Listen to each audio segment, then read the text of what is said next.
మన భారతదేశం చాలా గొప్ప దేశం.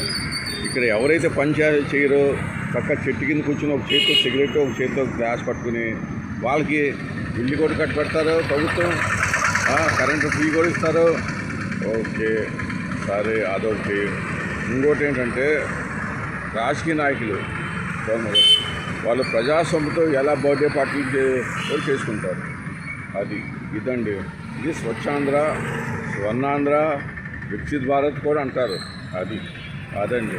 మాట్లాడితే ఎవరన్నా సరైన మాట్లాడితే వాడు పిచ్చోడు, వాడు ఎందుకు పనికిరాడు, మర్చిపోయింది అంటారు. ఇదండి సమాజం. ఈ సమాజం కూడా ఫ్రీగా కావాలన్నీ, ఫ్రీగా కావాలన్నీ. అన్నీ ఏం చేస్తారు రాజకీయ నాయకులు? మరి అన్నీ ఫ్రీగా కావాలంటే ఏం చేస్తారు? అలవాటు అయిపోయింది.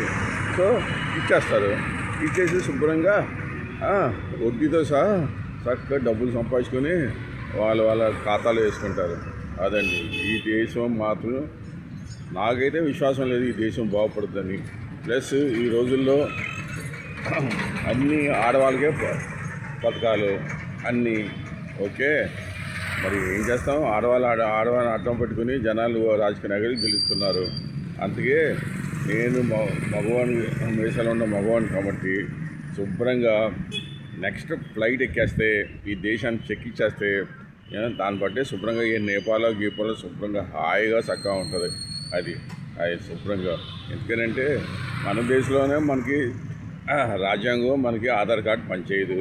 ఇంక దేనికంటే ఈ దేశంలో ఉండటానికి చీచి శంభో శంకర నారాయణ నారాయణ నారాయణ చీచి. మన దేశంలోనే మనకి బతుకులు లేవు.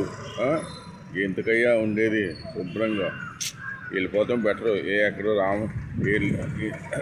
దేశానికి వెళ్ళి శుభ్రంగా కనీసం హాయిగా ఉండొచ్చు.